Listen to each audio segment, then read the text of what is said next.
Early one morning, Milton's streamlined Atlantic was in South Plainsville shed getting ready to take his express train to Otisville. But today was different and special. Instead of his regular 6 cars, he was going to add 4 more cars to his train, totaling it to 10. He was very excited. I can't believe my train has become so popular that I need 4 extra cars. This is great. Larry and Kevin smiled. It certainly is a great honor, and it shows how reliable you are. I hear Mr. Egan's going to be on the train, Kevin added.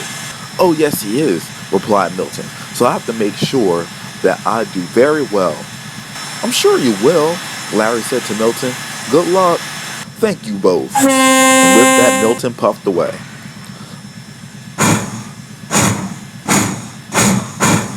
By the time Milton changed tracks, Steve already had his coaches shunted into the platform. Milton looked back proudly at his new long train.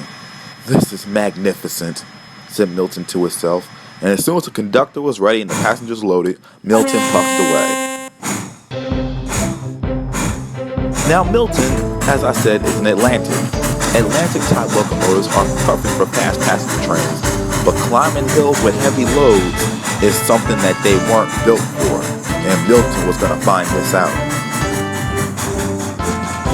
Milton made good time along the main line until he reached Piscataway Hill. Piscataway Hill has some sharp curves which slow down for them.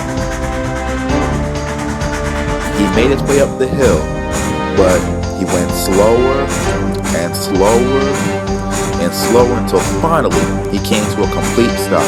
His wheels spun furiously. Come on, come on, come on, said Milton. But it was no use. Well, that's done it, said his driver. You're stuck. Milton was furious. Now I'm going to be late while we call for help. But they didn't have to wait long. Behind them, Ian was puffing along with a freight train. He saw Milton's conductor waving a red flag. Stop, driver, said Ian. What's the matter? Asked Ian's driver. Milton's stuck on the hill. We need someone to push him. I can leave my cars here, said Ian, and give him a push up the hill and come back and get them later. That's perfect, said the conductor. So Ian left his cars and puffed up to Milton. Everything all right, Milton? Asked Ian. Milton didn't say a word. Well, don't worry, said Ian. I'm here to help. So with Milton puffing hard in front and Ian puffing hard from behind, they got the train up the hill.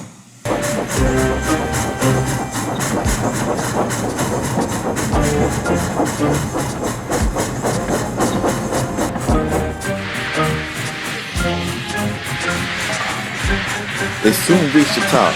Milton was so cross he didn't even say thank you and just continued on his way. He arrived at Otisville late, but on the return trip there was no issue. He didn't even stall on the hill. This led Mr. Egan to make a decision.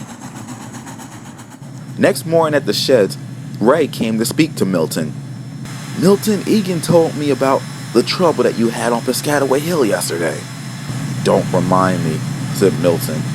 So I've decided that you will have a pilot engine to Piscataway from now on. Milton wasn't shocked. A pilot engine? Someone to travel ahead of me? Yes, said Ray, to help you up the hill so there's no more delays. He then turned to Taylor, Chrissy, and Danielle. Taylor, Chrissy, Danielle, as you 3 have the easiest schedules to adjust, you will take turns helping Milton up the hill. Chrissy, you're first. Yes, sir, replied Chrissy.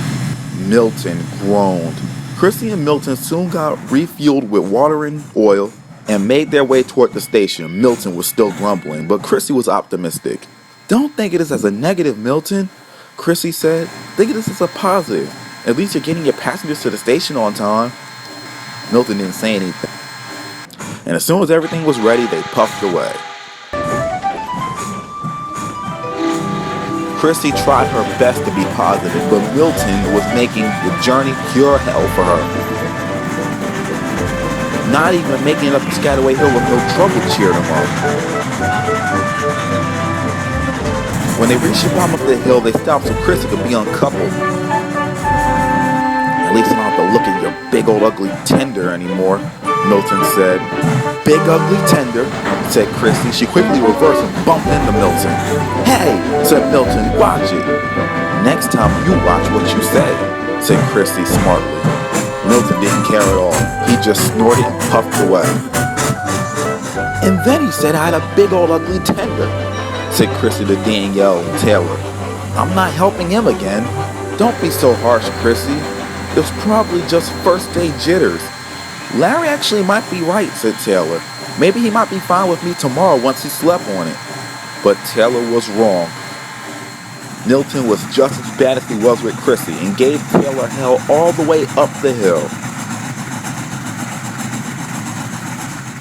Upon hearing this, Danielle was going to refuse to help him the next day, but Larry pleaded with her to help him. She did, but it was a decision that she regretted. And when the run over the hill was over, Milton was left in no doubt what Danielle thought of him. That evening, Mr. Egan came to speak to Milton. Well, Milton, thanks to your attitude, you alienated your help. Now I have to find another engine to take your train until we can find a way for you to take it again. Yes, sir, said Milton.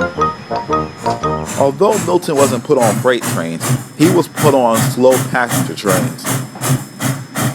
Larry was waiting at the interurban junction when Milton arrived with some heavyweights. He looked so sad, said Larry. Later that afternoon at Denville, Larry was talking to Frederick all about Milton. Even though he was rude, said Frederick to Larry, he still shouldn't look that sad. I know, said Larry, but he just can't pull that heavy train up the hill on his own. He needs a helper regardless. I just don't know how I can help him. Just then Drew panted in with a train of coal cars. Wow, said Frederick, that's a long train. It was even longer than this, said Drew. We have to split the train in half. Sean's bringing the rest now. Just then an idea flew into Larry's funnel. That's it. That's how I'll help Milton. What? Said Drew. He was confused. No time to explain. I gotta speak to Mr. Egan now. And Larry puffed away. When Larry arrived at South Plainsville, he found Milton and Mr. Egan. Milton, Mr. Egan, I have to talk to you too. Yes, Larry, said Mr. Egan, what is it? Instead of Milton taking his whole express at one time, why don't you just add a second section? It'll also help some of the passengers that can't get to the station at that time. You know, I never thought of that, said Milton. Neither have I, said Mr. Egan, but it's a good idea. Thank you, Larry. I'll start making arrangements right away. Thank you so much, Larry, said Milton, for getting me my train back. You're welcome, smiled Larry. I saw how miserable you was. So next week, the new schedule was made. Milton would depart first with the first section of the express, and a half an hour later, the second section would leave.